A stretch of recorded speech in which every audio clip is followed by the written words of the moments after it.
सारी चीज़ें जो भी है कांग्रेस की देन है। और मैं चाहता हूँ हमारी बहन प्रियंका गांधी यहाँ से चुनाव लड़े तो हम लोगों की उत्साह बहुत और अच्छी हो जाएगी। और अगर प्रियंका जी नहीं आ रही तो हम चाहते हैं राहुल जी आएँ या हमारा गांधी परिवार ही आए और रायबरेली के लिए हमारा कोई ऐसा उपहार लेके आएँ जिससे हमारे क्षेत्र के बच्चे और ज़िले के बच्चे विकास की ओर जाएं और उनको नौकरी मिले, रोज़गार मिले। यही हमारी कामना है कांग्रेस से कि आप स्वयं आए यहाँ लड़े चुनाव। और गांधी परिवार से यही निवेदन है कि आप यहाँ ज़रूर अपना एक सांसद बन के हम देखना चाहते हैं उन्हीं परिवार। ये कांग्रेस का गढ़ रहा है। इंदिरा गांधी जैसी नेता को हम लोगों ने प्रधानमंत्री बनाया। अब सोनिया गांधी मेरी सांसद थी और इस बार उम्र भी ज़्यादा हो गई है, वो राज्यसभा पहुंच गई हैं। अब उन्हीं के परिवार का कोई ना कोई सदस्य यहाँ से चुनाव लड़ेगा। अब नंबर 1 पे तो प्रियंका को हम लोगों की डिमांड है कि प्रियंका आ जाए।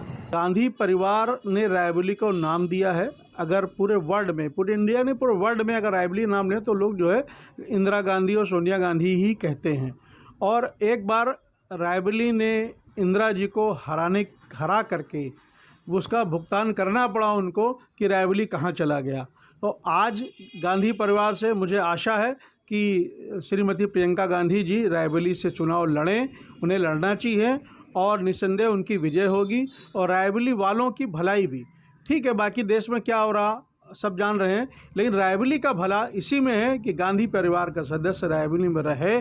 और आने वाला सब गवर्नमेंट, देखिए इस बार नहीं तो कभी ना कभी तो गवर्नमेंट्स आनी है, अप एंड डाउन लगा रहता है, ये पॉलिटिक्स है। और जब भी आएगी तो रायबरेली का भला होगा। और रायबरेली में बड़े बड़े संस्थान हैं, सभी को पता है, एम्स हो गया, रेल कोच हो गया, रेल पहिया कारखाना हो गया, ITI हो गई, NTPC हो गई और हवाई अड्डा, ये सारा कुछ उन्हीं की देन है। और जो भी चीज़ें हैं ये उनके अलावा रायबरेली में अभी तक किसी ने कोई किया नहीं। और आशा है कि सोनिया गांधी की जगह श्रीमती प्रियंका गांधी आएंगी और विजय होगी। सोनिया गांधी का ही चुनाव लड़ना यहाँ से बहुत बेहतर रहेगा। अगर वो नहीं लड़ती हैं बाय द वे स्वास्थ्य की वजह से या किसी और कारण के, तो प्रियंका सभा सांसद के लिए नॉमिनेट कर गई, तो वो कर गई हैं, तो आप प्रियंका को लड़ें।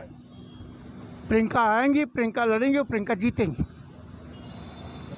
ये बिल्कुल आप समझिए कि कांग्रेस का ये गढ़ है। कांग्रेस के अलावा यहाँ किसी को कोई वोट नहीं देगा। कोई भी हो, किसी चाहे हिंदू हो, मुसलमान हो, सिख हो, ईसाई हो, कांग्रेस को ही वोट देते हैं। प्रियंका लड़ेंगी तो शर्तिया जीतेंगी, अच्छे वोटों से जीतेंगी। अच्छा, प्रियंका को भी नहीं लड़ाती है गांधी? नहीं, प्रियंका को नहीं लड़ाती उनका जी राहुल गांधी। देखिए, राहुल गांधी को फिर मेरा अनुमान है कि मेरी अपनी राय है कि राहुल गांधी को अमेठी से ही चुनाव लड़ना चाहिए। और अमेठी से राहुल गांधी इस बार जो है बड़े अच्छे वोटों से जीतेंगे। व्यक्ति की उम्र बढ़ती है तो उसके शारीरिक कुछ कमजोरियां आती हैं। अब इसलिए वो जनता से जुड़ा हुआ चुनाव न लड़ करके इस देश की जो बढ़ती हुई महंगाई है, बेरोजगारी, उसकी आवाज़ लोकसभा की जगह राज्यसभा में उठाने का निर्णय लिया है। उनके निर्णय का हम लोग स्वागत करते हैं रायबरेली के लोग।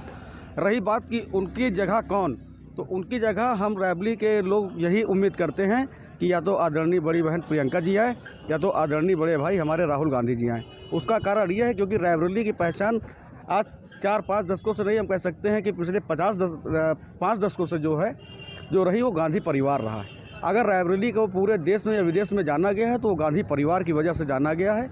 और गांधी परिवार ने अपने, जब भी वो यहाँ से चुनाव लड़े हैं, जब भी केंद्र में उनकी सरकार रही है, तो गांधी परिवार ने रायबरेली को बड़ी बड़ी परियोजनाओं को देने का कार्य किया है। इसलिए रायबरेली की जनता यही चाहती है कि या तो प्रियंका जी या राहुल गांधी जी रायबरेली से लड़े, क्योंकि रायबरेली का जैसे हमेशा नाम ऊँचा रहा है विश्व स्तर पर, वो आगे भी कायम रहे। ये रायबरेली के वासियों की इसीलिए मांग है। अमेठी क्या कहती है? अमेठी इस बार लड़ने बौखला तो गई हैं। वहाँ की सांसद स्मृति ईरानी जी बता रही हैं कि कांग्रेस जो है बिना समाजवादी पार्टी के गठबंधन करे, राहुल जी यहाँ से लड़ लें। आखिर इतना गड़बड़ा है तो आपने जो गठबंधन कर रखे हैं अन्य दलों से, वो काहे लेकर रखे हैं? उनका भी तो वजह बताएं। वो बौखलाहट है उनके अंदर, वो इस समय भारी वोटों से चुनाव हारेंगे। अमेठी की जनता, जैसे रायबरेली की जनता जुझारू जानकार है, समझदार, वैसे अमेठी की जनता समझदार है।